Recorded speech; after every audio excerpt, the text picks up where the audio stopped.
Welcome to the UKRunChat Podcast. This week, I'm joined by Kevin Dove, who's currently in the middle of an incredible endurance challenge. He's running the entire Kent coastline to raise money for veterans' growth.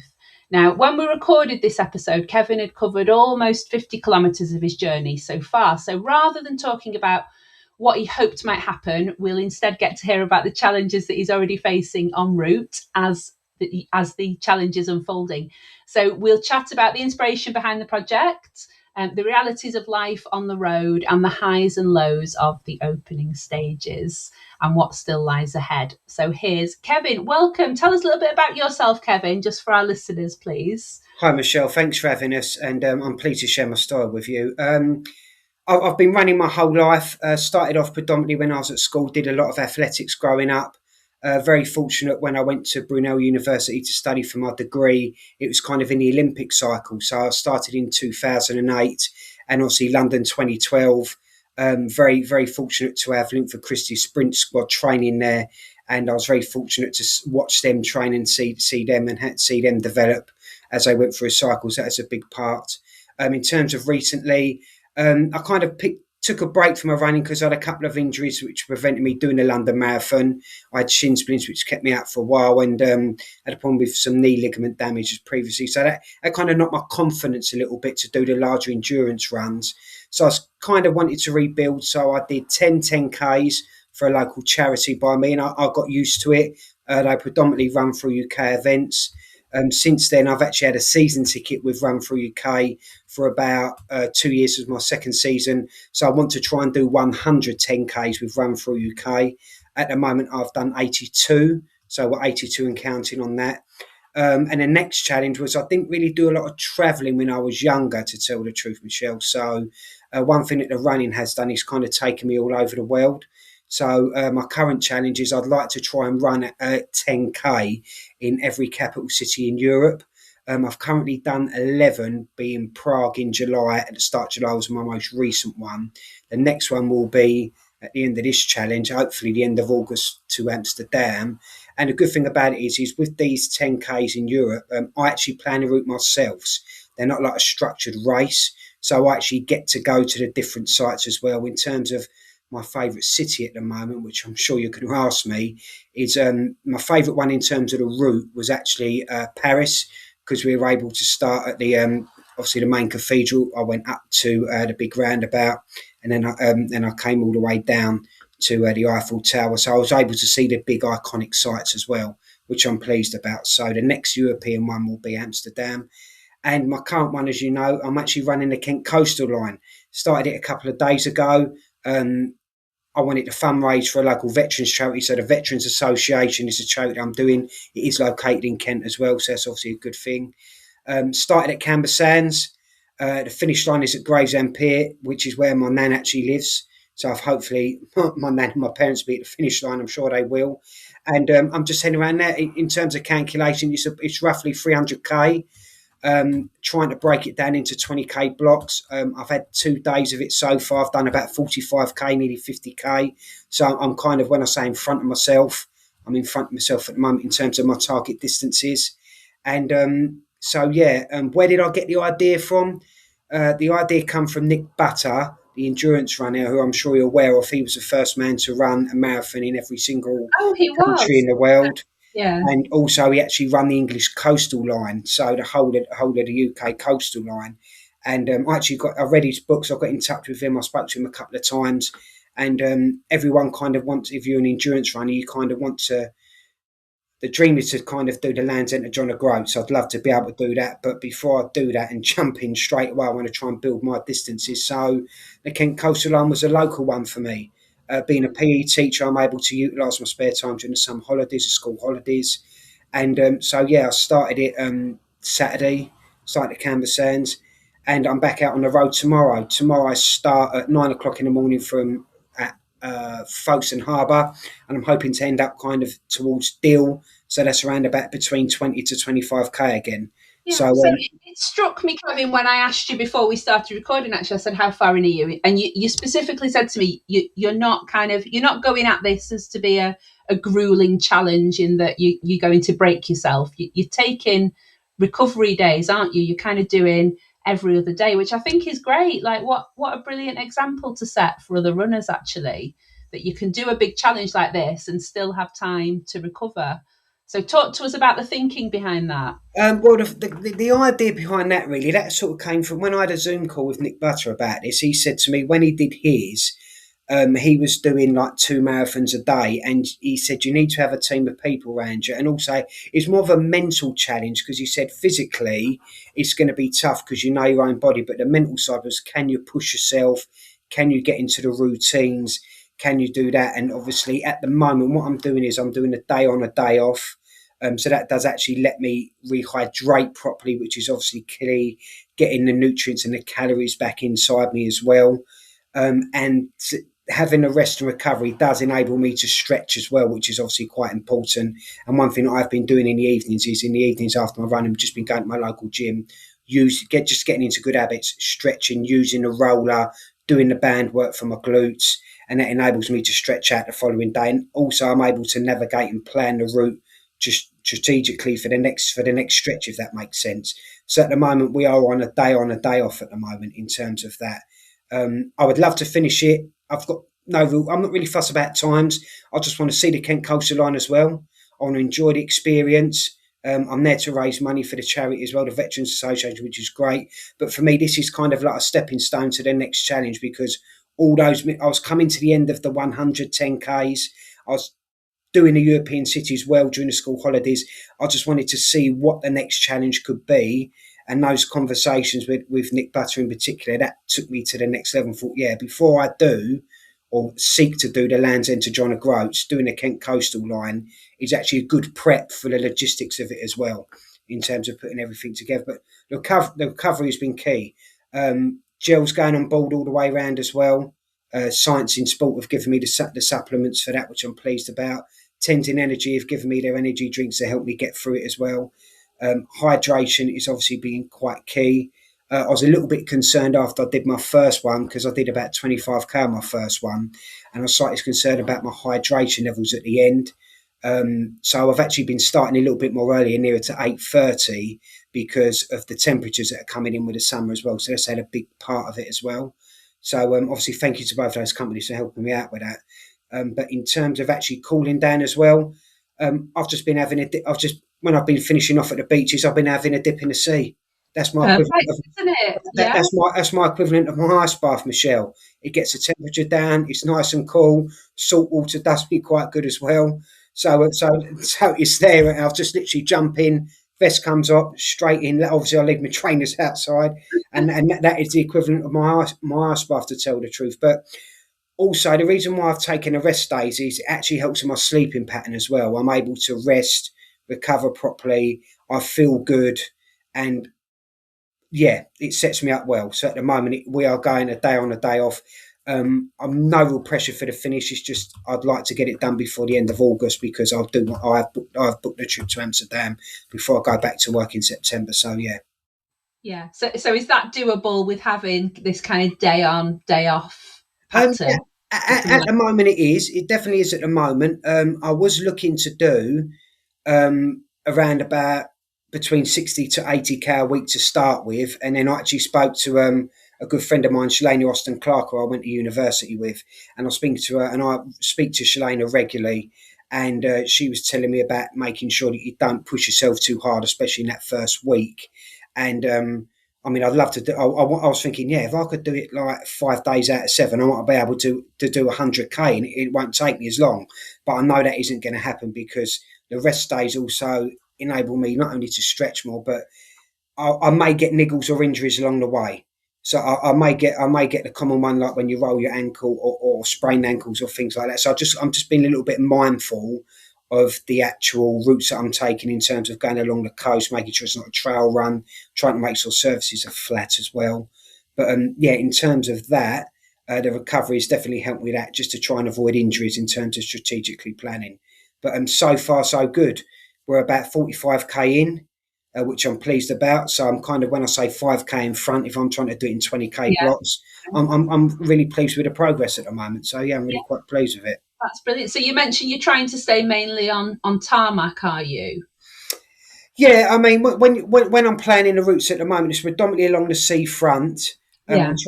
I'm trying to stay on like the flatter surface and the tarmac, just to make sure it's obviously a lot more flatter and a lot more easier. At the moment, touch wood, I haven't had any issues in terms of going down trail routes or any problems with the coastal paths at the moment. There was a pebble beach recently, so I kind of went sideways to that. You might actually seen that on my Strava where I went a little bit sideways. But in terms of the route, predominantly sticking to the coastal paths, no issues there. On the first day, one thing I did strategically, when I say had to adapt to, was when I got down to Dungeness, when the seawall finished, there's a big barbed wire fence. I thought, well, what was that? Had no entry, and it's actually the military base. So you'll most probably see it on my Strava. The reason why I had to go up and around the north of Dungeness and back down was because it was a government facility. So it was like a military base, so it's a restricted area. So I couldn't actually continue around that coastal path. So on the first day on my Strava, you see me kind of go along, up, and then back down. So again, having that extra day to recover helps me strategically plan for these things. So yeah, at the Yeah. moment, I'm trying to focus on flat surfaces purely for that. Yeah. I guess it makes the running a little bit easier, doesn't it? Yeah. Yeah, when you're not worried about where your feet are going. So describe the first couple of days for us then. So you've covered this almost 50k. What of the first Well, the 2 first days? like I said, I'm trying to start about 9 o'clock in the morning or just before, just because of the temperature. So that obviously helps me out. In terms of planning it strategically, I try to give myself three finish points. So the first point is normally around about 20k. Second one is about 22k. Third one is 25k. So if I do feel good in myself and I feel I can push the boundaries further, I'm trying to aim for that. At the moment, I've kind of finished in for the first two attempts or the first two stretches. I've finished in the middle point, so I'm going just above 20k. So I'll give myself that type of thing. And also, there's certain checkpoints as well. There's certain landmarks that I'd like to see. So Hythe Beach was one of them. Obviously, going past the military base at Dungeness. There was Sandgate Castle that I see recently, Folkestone Harbour. So I'm actually able to stop and see these different coastal line areas. Tomorrow, when I set off from Folkestone Harbour again, I'll be going past the White Cliffs of Dover, and I'll be heading up past Dover Port, and I'll be heading up into Deal towards Deal Pier. So again, strategically, I can kind of see the certain landmarks as well, which is fantastic, to tell the truth. Yeah. So I know you're not far into the challenge yet, but what's been the best moment so far for you?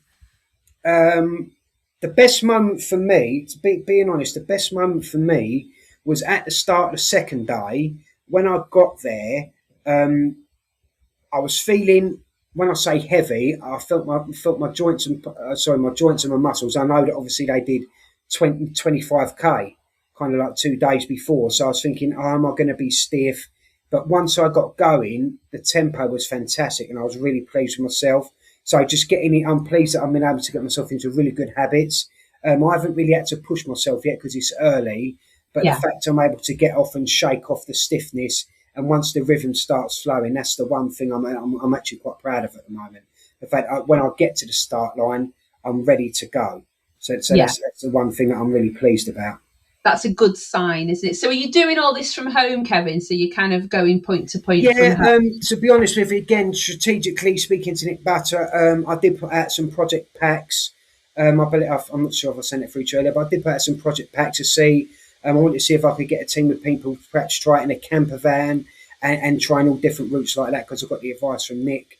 It's difficult to kind of get the right sponsors in, because I didn't actually, partly my fault, I didn't start distributing it till the Easter school holidays around about April time. A couple of the companies did get back to me and said, well, we do have finances for that, but we've already distributed. So if I want to do something like this again, I obviously need to give it at least 6 months notice. But in terms of strategically, I've got volunteer drivers helping me out.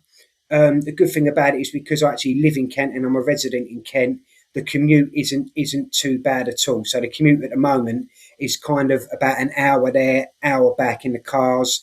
I get dropped off at the start point. They're given a map that I print out. They get to meet me at the different checkpoints in the finish line and to come back. And that is actually quite a good thing at the moment, because that is going to help with the recovery, the nutrition, hydration, also the sleeping patterns. I've got a comfortable bed to come home in. So that would definitely. I know that if I was to do the Land's End John O'Groats, it'd be much more challenging logistically because I would obviously have to take a camper van, and you may have to think about different hotels every now and then. Having a hotel, according to Nick, when he ran the UK coastal line, he said having a travel lodge was a luxury. That was like the treat. That was like the treat like once a week to have a travel lodge because you're going to be in a camper van. So at the moment, logistically, I've got volunteer drivers helping me out, which is great.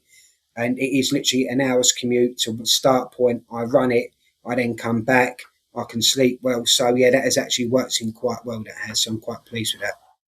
Yeah, that's fantastic. So I'm sure you've not experienced any tough moments yet, have you? It's all been nice and relative. At the moment, it's been very nice. The one thing that was tough was doing the first 25k. I was a little bit worried that I pushed myself a little bit too hard because what I'm doing is I'm keeping a diary of the positives and the negatives and what is going on. One reflection thing that I'm doing at the end of each day was in the first reflection. I put, don't push yourself too hard too early. Stick to your 20k blocks, and if you feel good, then you can obviously perhaps go that little bit further. That's as soon as I thought of that, that's when I now start to put in those 3 finish points, those 3 finish marks, which is great. So if I know that I can get to the first one, if I feel good, I can then go on to the next one. Yeah. So that's something you're kind of sussing out on the run when you see how you feel. Yeah, I mean, that's something I'm sussing out on the run. I do also have, when I say checkpoints, I normally around about 8 or 10k for the first one, just to take my gels on board and to get some water on side me. And then the next checkpoint is around about 15, 16k to get the second gel on board. And then after that, if I'm feeling good, I may make the phone call to the drivers and say, right, I'm going for checkpoint 1, meet me there, I'm going for finish point 1 or 2 or 3. And then that's kind of the way we're going about it at the moment. So once I get the hydration on board, I'm kind of making that judgment as I go. Yeah, brilliant. Yeah. So recovery is good. You're pacing yourself nicely. It sounds like it's all going really well. So what section are you most looking forward to then? Because I'm guessing there are bits of the coastline that you've never seen before. Yeah, I mean there are bits of the coastline. The one area that is going to be a little bit challenging, I've looked at logistically, is when I get to kind of like around about the Gillingham area, the Medway area. I need to make sure that I don't take the Medway Tunnel because I believe the Medway Tunnel doesn't actually allow pedestrians through. So I believe I've got to take them. I think I've got to take the Rochester Bridge, or it's the other way round. So I've got to make sure logistic. So that is actually going to be a little bit of a logistical challenge. So for that one, I think I will be on the coastal line, but I may have to come inland a little bit to obviously go over that river area and then to come back out. So that's going to be interesting. I'm looking forward to doing like Whitstable and Herne Bay and Racova because I've actually got relatives down there, and one of them actually said that she would like to run that section with me. So I'm pleased I've got a guaranteed running power there, and I do try to get down to see them in the school holidays every now and then. But it'd be real good to see my friends down there. So that'd be, I'm looking forward to that type of stretch. And the final one will be obviously just getting to Gravesend Pier, which would be interesting because it could be a number of days. So I'm just interested to see how I shape up and how I'm able to get through the pain barriers. So yeah, it's good. I'm looking forward to it because at the moment the coastal line is actually very good, and it's very straightforward because obviously I've got the sea on my right hand side as I'm running. So it's been decent. It's been decent so far. So yeah. Yeah, and you've got nice weather, thankfully. Now, is that help or hindrance? Because the UK is entering its 4th heat wave at the moment, isn't it? Well, it's been like for you down there. Well, when I spoke to Matt at Run Through UK, I'm very fortunate whereby he actually gave me the kit, which is decent of him. He gave me a Run Through kit voucher, so Run Through have supplied me with a discount to purchase some of their kit, which is great. And when I speak to him about it, I said to him about doing it in the summer because of obviously being a PE teacher. But he said that could actually be quite a good thing because if you're going to do that in the autumn and the winter months, it's going to be more challenging. So I'm a little bit concerned in terms of tomorrow because I'm trying to keep the momentum going, but I notice it's going to be near to 32, 33 tomorrow at its peak. So starting in the morning, it's going to be under 30. How we go is going to be... So at the moment, I don't actually see it as an issue because being on the coastal line, there is quite a nice sea breeze coming in anyway. So that is actually quite a good thing. I'm gonna have to be honest with you. I'm gonna have to monitor that, especially as I'm going through the challenge, because as soon as I go over 100k, my body is naturally going to fatigue, isn't it? And obviously, we've spoken about the importance of recovery and nutrition, but logistically, there's something I'm going to have to think about when I get nearer to the finish line, in particular, because if the heat wave does continue, and it does come in certain stages, and it might be for 3 or 4 days, and it will stop. I need to probably think about that logistically moving forward, definitely. Yeah. So have you got a contingency plan in place for that already, or is that something further down the line? I think that would be more further down the line because it's a little bit unpredictable, isn't it? I mean, we're expecting it to be nearer to 30s this week down by me. Then after that, I think it cools off a little bit. I think that'll be a kind of thing when I settle down day by day and I start to judge it and see it. Then obviously, and also one thing I was very fortunate whereby when I did it 2 days ago, there was actually quite a bit of shade in that second day, so that did make a big difference in terms of that, because my body temperature definitely felt better and well maintained in the second day. But to tell the truth, Michelle, that is kind of like a day by day thing in terms of the logistical planning. If it does get above your 33s, your 34s, then obviously I need to seriously consider if I do continue to do it, because when that heat wave did come, there was schools were cancelling their sports days, and Run Through UK were cancelling events as well, like their Chase the Sun events that I would have been a part of. So those types of sporting events were obviously getting postponed or cancelled. So that's one thing I definitely need to think about logistically moving forward. Yeah, well, hopefully, fingers crossed, everything stays at sensible temperatures for you, and you manage to finish it all. So, just talking a little bit about, because you mentioned kind of preparation there. What kind of training have you done for this? Then, are you used to running kind of those kind of distances? I'm not really used to running the 20Ks. On a good week, I will run 2 Run Through UK events, for example. So I may do a Wednesday and a Saturday, or a Saturday and a Sunday. I try to do 3 10Ks a week, so they don't have to be run through events. I normally do once in a week. One thing that was very important, I've got a very good physio called Jackie Lee, who's from Kensington Physio. He's actually done a lot of my recovery, my nutrition plan recently. But he was telling me, obviously, the importance of doing the strength training as well. So strengthening different areas of the body as well. And I did actually go to see Mark Adonis a few years ago when I had a bad plantar fascia injury, and he told me about strengthening my glutes and things like that. So I've kind of been incorporating the strength training, which has definitely helped me, because I'm not getting as many niggles as before. And like a lot of your athletes that you interview, Michelle, it's kind of like the progressive overload, making sure that I can progress through the gears and over the different distances. And I'm not looking for any PBs. I'm not going to. I haven't run my 10K PB now for a good 6 months. I'm not overly bothered about that. It's just a case of trying to pace myself, get through it, and obviously different tenures and that are going to dictate what I put into it. But overall, it's just a case of being progressive. Prior to the event, I did up it a little bit, whereby I was doing it, trying to do between 18 to 20K once a week for about a month prior. That was being done at the weekends locally by me, which is actually quite a good thing, because I haven't done those distances for a long time, since I was marathon training a very, very long time ago. So it's just really just kind of progressing the distances, to tell the truth. But at the moment, I'm feeling quite fit and healthy and strong, quite confident in completing 20K every time we go. So yeah. Yeah, so it sounds like you're approaching this with a lot of wisdom. Actually, it's really good to hear. It sounds like you're getting it spot on. So I really hope you manage to complete it. So you mentioned earlier you were looking forward to meeting up with some family on the route. Now you've got an invitation for our listeners, haven't you? Yeah, basically what it is, you can track my journey via my social media, via Instagram and Strava. I've got a mail shot of local running clubs and athletic clubs that I'm going to get out to. But if you do track my progress and you do follow the journey, if you do want to join me en route to do a certain part of the distance, it can be the 20K on the start line, it can be a 5 or a 10K, or if you just want to experience running a part of the coastal line, because it's something completely different, it's quite unique.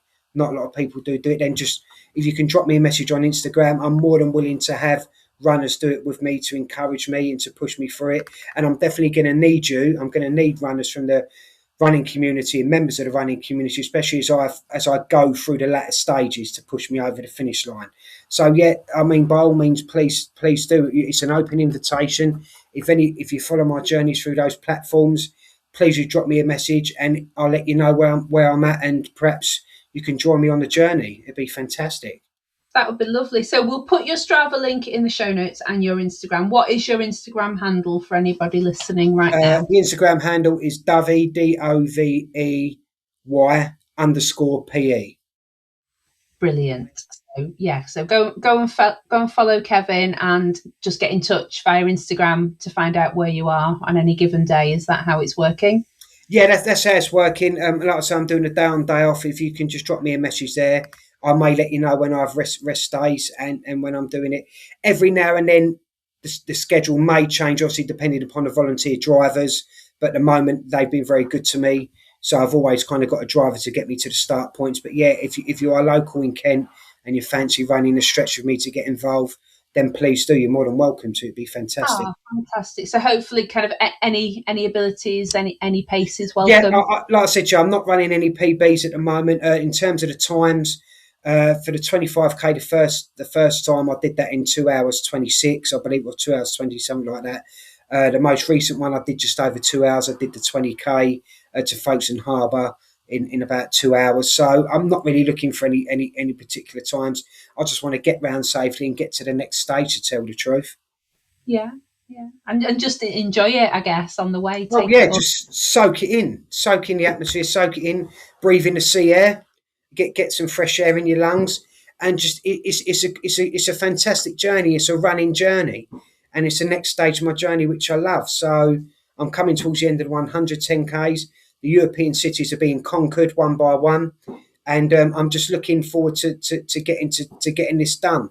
And it's really, I'm really satisfied. It's really pleasing for me because it's a fresh challenge where I've taken myself out of my comfort zone, and it is a journey. And with running, as I'm sure a lot of your viewers and a lot of your athletes and whoever you interview will tell you, is sometimes tedium and boredom can set in a little bit if you are doing the same routes. And that's one thing I actually found out when I was in particular marathon training. I was just going out my front door. I was progressing the distances, but I was going around the same areas. Joining Run for UK has able to me to go all over the country, and it's slightly more motivating because you get to see different venues. Never travelled before, so running European cities is fantastic. And now I'm going to be running the Kent Coastal Line. So yeah, I've started at Camber Sands. We're slowly moving up on the map on the fridge, and so yeah, feel free to jump in, guys. I'm more than happy to have any volunteer runners of any abilities to come along and join in and soak up the atmosphere. It'd be fantastic. Oh, fantastic. Well, if you're listening and would like to join Kevin, do get in touch with Kevin and let us know as well. And please tag us in photos and posts of what you get up to en route as well. We'd love to hear all about it. So, Kevin, something we haven't mentioned yet is you're raising money for charity. Tell us a little bit about that. Yeah, so the charity I'm raising for is a Veterans Association. It's a veterans charity based in Kent. Predominantly, they look to support former military personnel, male and female. A lot of the work that they do is they focus on predominantly helping former military servants with PTSD. They do offer one-to-one counselling. They've got a community hub at the moment and a food truck which branches out into the local community. They give fun activities and safe activities. I'm actually going down there on Saturday the 1st of August to meet the directors again, Aaron Short, who's been fantastic support. Some of the local media are going to be down there, so I'm looking forward to going to the headquarters to see that. My local school, so the school that I actually work for, has actually done a fundraiser recently. We did a 5K at Lee Valley with Run for UK. So it really is a fantastic cause. They are looking to expand into different areas, and they provide a safe space for our military veterans, male and female. I really am looking forward to seeing some of them as well when I go down there soon, because they've got some fantastic stories.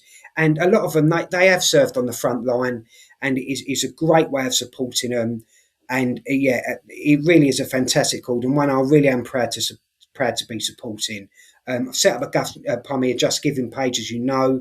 That is available via my social media links, Instagram. Just go on my bio. I give regular updates on that as well. I'm in regular contact with the charity. It really is a fantastic community project that they've got going forward. In terms of where the funds are going, it's going to the charity. They want to open up a new cafe hub. They're talking about getting a mini bus so they can help with the journeys and things like that. So, I'm really pleased to be supporting that charity. And it's a really, really good cause. And it's a local one en route. And I've been told when I'm kind of near there, I need to branch into running to stop off and then go out. So that's part of the route as well. But it's a fantastic community. And the main director, Aaron Short, has been very supportive. And it really is a fantastic charity to be a part of. And I'm very proud of that. Oh, wonderful. Thank you, Kevin. So I've got a few quick fire questions to finish off this episode, if that's okay with you. So they're nothing too hard. You'll hopefully know all the answers. They're all about your runs. So best view on the route so far? Best view on the route, Folkestone Harbour. Beautiful. Hardest climb? Hardest climb? The hardest climb will most probably be tomorrow when I hit the White Cliffs of Dover. Ooh, yes. So with that one, and that is just before the port of Dover as well. Actually, if you see my latest post, you'll see me with the Folkestone Mermaid actually pointing at the White Cliffs. Okay. I don't know if any of you have seen that, but at the moment so far, it's been quite flat. But I think the toughest one is going to be tomorrow, and I'll let you know how I get on. Is going to be the White Cliffs of Dover. That's going to be the toughest tenure at the moment, I believe. Yeah, please do let us know. Favourite on the run snack? Favourite on the run snack? Well, I'm going to say the gels are very good, so thank you to Science in Sport for the gels. But I actually like a Baby Bell. Oh, good one. I actually like a Baby Bell because you can slip it in your running belt. It's disposable with a waist. It's not particularly heavy. It's easy to pack. It does, I believe, I've been told it had some sort of protein in it, but and also you don't need to stop for it. So I like a Baby Bell. Yeah. Yeah, I've not heard that one before. Yeah, good one. One bit of kit that you couldn't do without. I'll be lost without my phone, to tell the truth, and the apps on it if I do get lost. But in terms of one piece of kit that has actually really helped me recently is when I was having a problem with my plantar fascias. I've actually got the support socks, and they are actually very good in terms of actually helping me in terms of strengthening my ankles and actually making sure that the base of my foot, my plantar fascias, is supported. So at the moment, the actual support socks for my feet, in particular, helping out my plantar fascias, that has been a piece of kit that has been very good so far. So yeah, brilliant. We're back to recovery again, aren't we? That's a big theme. And then last one is 3 words to describe the challenge so far. It's motivating. You get sightseeing. You get to see the coast, so sightseeing would be one. And I would say at the moment it's inspiring at the moment because it's the next stage of my running journey, because I was coming forward to finishing those 110Ks. And the reason why it's inspiring is also I'm supporting a fantastic charity, the Veterans Association. So at the moment, I'll go with those 3. But when we have the next catch up, when I get near to the finish line, that may have changed a little bit, Michelle. Okay. It may have changed a little bit. But at the moment, I really am enjoying it at the moment. So, Yeah, we're quite early on and you've got a long way to go yet. But I think it's fantastic that you've picked a challenge that you can get done in your 6-week break from school. It's wonderful. And you're still finding time to look after yourself in it as well. Yeah, I think it's great. And I think it's very inspiring for a lot of our listeners. So, do let us know if Kevin's inspired you to think, right, I'm going to do my own challenge over summer. We'd love to hear what that is as well. Thank you, Kevin, for taking the time to chat tonight while you're in the middle of such a brilliant, epic challenge. We really appreciate it. Is there anything we haven't covered that you just wanted to mention? No, again, thanks for having me, Michelle. I really do appreciate that. Just another shout out to all your listeners and your viewers. If you do fancy joining me on the Kent Coastline, please do just drop us a message. Please do follow my journey on my Strava and my Instagram pages. I like to increase the social media so we can spread the good word. And a Just Giving page to donate is in my link as well, guys. So hopefully I'll see some of you on the journey. And one thing I was thinking about doing was, as we progress, I may do a challenge like the last 10 or the last 5K, where we have an open invitation where you can all see me through to the finish line. But I'll give you more details about it nearer the time. But yeah, fantastic, guys. Just follow my journey, and please do get in touch, because it's satisfying. It's a great challenge, and I'd love to see some of you get on board with it as well. Oh, thank you very much. If you've enjoyed this episode, don't forget to subscribe. And we'd really appreciate it if you could leave us a review. It really helps more runners discover the show. So thank you so much for listening, and we'll see you next time on the UK Run Chat podcast.